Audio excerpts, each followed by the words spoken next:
नमस्कार दोस्तों, जय श्री कृष्णा, राधे राधे। स्वागत है आपका हमारे इस कृष्णा की बातें यूट्यूब चैनल पर। संघर्ष थकाता जरूर है, लेकिन हमें बाहर से सुंदर और अंदर से मजबूत बनाता है। इसलिए जिंदगी में आने वाले प्रत्येक संघर्ष का स्वागत करना चाहिए। भगवान ने अर्जुन को यही उपदेश दिया था, हे अर्जुन, इस संघर्ष रूपी युद्ध का स्वागत करो।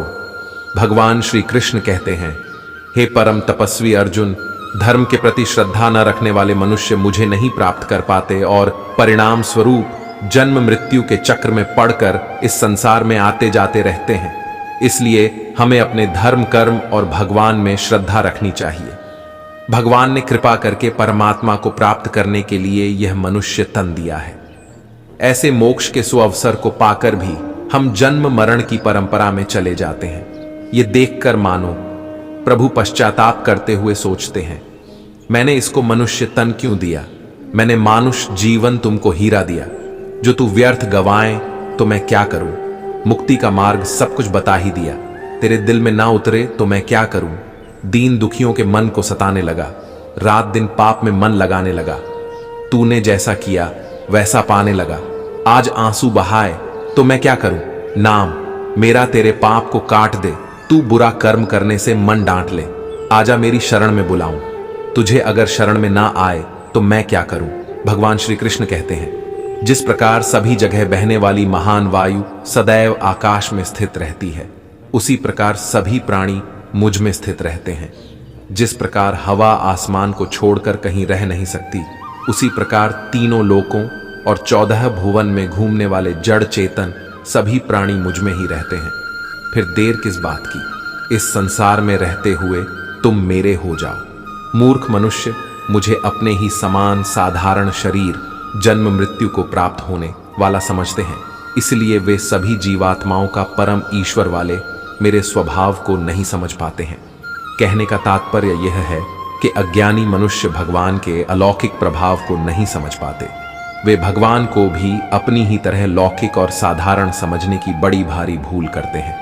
हे पांडुपुत्र अर्जुन, जो भक्त सांसारिक मोह माया को छोड़कर दैवीय स्वभाव को धारण करके मेरी शरण ग्रहण करते हैं और मुझको सभी जीवात्माओं का उद्गम जानकर अनन्य भाव से मुझ अविनाशी का भजन करते हैं, वे मेरे हो जाते हैं। भगवान का भजन किसी तरह से किया जाए उसे लाभ ही होता है, किंतु भगवान के साथ अनन्य होकर हम हैं राम जी के, राम जी हमारे, ऐसा नाता जोड़कर थोड़ा भी भजन किया जाए तो उससे बहुत लाभ होता है। जो मनुष्य एकमात्र मुझे लक्ष्य मानकर अनन्य भाव से मेरा ही चिंतन करते हुए मेरी उपासना करता है, जो सदैव निरंतर मेरी भक्ति में लीन रहता है, उस मनुष्य की सभी आवश्यकताएं और सुरक्षा की जिम्मेदारी मैं स्वयं निभाता हूं। अनन्य भक्त वे हैं जिनकी नजर में भगवान के सिवाय और कोई नहीं हो। भगवान श्री कृष्ण कहते हैं, हे अर्जुन, जो मनुष्य एक पत्ता, एक फूल, एक फल, थोड़ा सा जल और कुछ भी निष्काम भक्ति भाव से अर्पित करता है, उस शुद्ध भक्त का निष्काम भक्ति भाव से अर्पित किया हुआ सभी कुछ मैं स्वीकार करता हूं। जैसे द्रौपदी से पत्ता लेकर भगवान श्री कृष्ण ने खा लिया और पूरे त्रिलोक को तृप्त कर दिया। गजेंद्र ने सरोवर का एक पुष्प लेकर भगवान को अर्पण किया तो भगवान ने गजेंद्र का उद्धार कर दिया। शबरी के दिए हुए फल खाकर भगवान राम इतने प्रसन्न हुए कि जहां कहीं भी जाते शबरी के फलों की प्रशंसा करते रहे। रंतिदेव ने भगवान को जल पिलाया तो उनको भगवान के साक्षात दर्शन हो गए। प्रेम की अधिकता में भक्त को इसका ख्याल ही नहीं रहता कि मैं क्या दे रहा हूं, तो भगवान को भी यह ख्याल नहीं रहता कि मैं क्या खा रहा हूं। विदुर जी की पत्नी ने प्रेम के आवेश में भगवान को केले के छिलके देती हैं और भगवान श्री कृष्ण उन छिलकों को बड़े प्रेम से खाने लगते हैं। देखिए, जब भक्त में भगवान को खिलाने का भाव आता है तो भगवान को भी भूख लग जाती है। हे कुंती पुत्र, तू जो भी कर्म करता है, जो भी खाता है, जो भी हवन करता है, जो भी दान देता है और जो भी तपस्या करता है, उन सभी को मुझ में समर्पित करते हुए अपना कर्म करो। परमात्मा की वस्तु को आदर पूर्वक परमात्मा को देना ही अर्पण कहलाता है। इसीलिए हमारे साधु संत भक्त मग्न होकर आरती गाते रहते हैं। भगवान ने अपने भक्तों को बहुत छूट दे रखी है। कहते हैं, हे अर्जुन, यदि तुम अभ्यास में भी असमर्थ हो तो केवल मेरे प्रति शास्त्रानुकूल शुभ कर्म करो। तुम कर्मों को करता हुआ भी सिद्ध अर्थात उद्देश्य को प्राप्त हो जाओगे।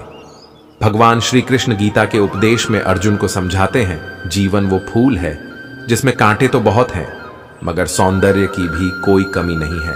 आइए अपनी जिंदगी में सौंदर्य की तलाश अभी से ही शुरू कर दें।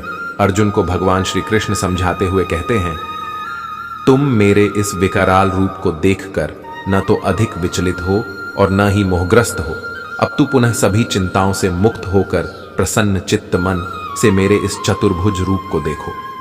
भगवान श्री कृष्ण के सौम्य स्वरूप के दर्शन कर अर्जुन ने कहा, हे जनार्दन, आपके इस अत्यंत सुंदर मनुष्य रूप को देखकर अब मैं स्थिर चित्त हो गया हूं और अपनी स्वाभाविक स्थिति को प्राप्त हो गया हूं। देखिए अर्जुन पर भगवान श्री कृष्ण की कितनी अद्भुत कृपा है। भगवान ने पहले विश्व रूप दिखाया, उसके बाद चतुर्भुज रूप दिखाया और फिर द्विभुज मनुष्य रूप दिखाया। भगवान श्री कृष्ण ने कहा, मेरा जो चतुर्भुज रूप तुमने देखा है उसे देख पाना अत्यंत दुर्लभ है। देवता भी इस शाश्वत रूप के दर्शन की आकांक्षा करते रहते हैं। कहने का तात्पर्य यह है कि यद्यपि देवताओं का शरीर दिव्य होता है, परंतु भगवान श्री कृष्ण का शरीर उससे भी विलक्षण होता है। भगवान का शरीर सतचित आनंदमय, अलौकिक और अत्यंत दिव्य होता है। इसलिए देवता भी भगवान को देखने के लिए तरसते रहते हैं। मेरे इस चतुर्भुज रूप को जिसको तुमने देखा है, इस रूप को न वेदों के अध्ययन से, न तपस्या से, न दान से और न यज्ञ से ही देखा जाना संभव है। हे पांडुपुत्र अर्जुन, केवल अनन्य भक्ति भाव के द्वारा ही मेरा साक्षात दर्शन किया जा सकता है, वास्तविक स्वरूप को जाना जा सकता है और इसी विधि से मुझ में प्रवेश भी पाया जा सकता है। यहां भगवान श्री कृष्ण ने भगवत प्राप्ति में भक्ति को ही सर्वोपरि बताया है। ज्ञान और भक्ति दोनों ही संसार का दुख दूर करने में समान है, परंतु ज्ञान की अपेक्षा भक्ति की महिमा अधिक है। ज्ञान में अखंड रस की प्राप्ति होती है, पर भक्ति में अनंत रस की प्राप्ति होती है। ज्ञान भगवान तक पहुंचे या न पहुंचे, पर भक्ति भगवान तक निसंदेह पहुंचती है। भगवान ज्ञान के भूखे नहीं, बल्कि भक्ति और प्रेम के भूखे होते हैं। मोक्ष प्राप्त होने पर ज्ञानी संतुष्ट हो जाता है, पर भक्ति प्राप्त होने पर भक्त संतुष्ट नहीं होता, बल्कि उसका भक्ति प्रेम और बढ़ता जाता है।